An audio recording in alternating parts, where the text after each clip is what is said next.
নমস্কার বন্ধুরা, চিংড়ি হেসেলে সবাইকে স্বাগত। আজকে আমি খুব সহজ পদ্ধতিতেই ফুলকপি আলুর তরকারি করব। তার জন্য প্রথমে কড়াইতে রিফাইন তেল গরম করে নিয়ে তার মধ্যে আমি আলুটাকে দিয়ে দিলাম।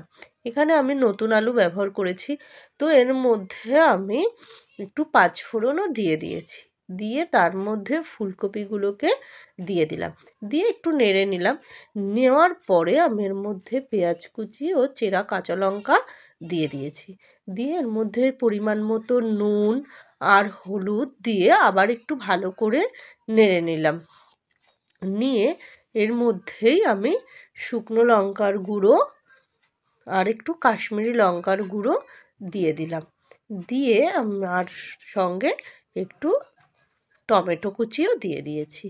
দিয়ে এবার আমি এই তরকারিটাকে খুব ভালো করে কষাবো।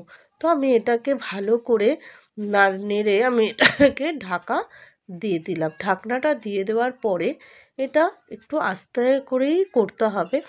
দেওয়ার পরে এটাকে খানিকক্ষণ পরে আমি ঢাকনাটা তুলে দেখো আমার তরকারিটা প্রায় কষেও গেছে, কি সুন্দর তেল বেরিয়ে এসছে। তো এবারে আমি এটার মধ্যে এটাকে ভালো করে আরেকবার ভালো করে নেড়ে নিয়ে আমি এটার মধ্যে জল দিয়ে দেব। দিয়ে আমি এটাকে আবার ঢেকে দিলাম। তো জল দেওয়ার আগে আমি একটু চিনিও দিয়েছি। আর নিরামিষ তরকারিতে একটু মিষ্টি না হলে ভালো লাগে না। দেখো তরকারিটা কত সুন্দর হয়েছে। এইভাবে কিন্তু তরকারিটা করলে এটা লুচি পরোটার সাথে খুব ভালো লাগে খেতে।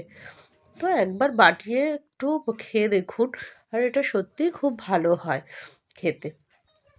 তো এবারে আমি জলটা দেওয়ার পরে আমি আবার ঢাকনাটাকে দিয়ে দিলাম। দিয়ে আমি খানিকক্ষণ পরে ঢাকনাটা তুলে আমি এটাকে একটু ভালো করে নাড়লাম। নেড়ে আমি এর মধ্যে যখন তরকারিটা হয়ে যাবে তখন আমি এর মধ্যে একটু কাসুরি মেথি সেটাকে আমি দিয়ে দিলাম। পাতাটাকে আমি হাতে একটুখানি ডলে নিয়ে দিয়ে দিলাম, আর সঙ্গে একটুখানি ধনেপাতাও দিয়েছি। দিয়ে আমি এটাকে সার্ভ করলাম। তো কেমন হয়েছে বন্ধুরা একবার কমেন্ট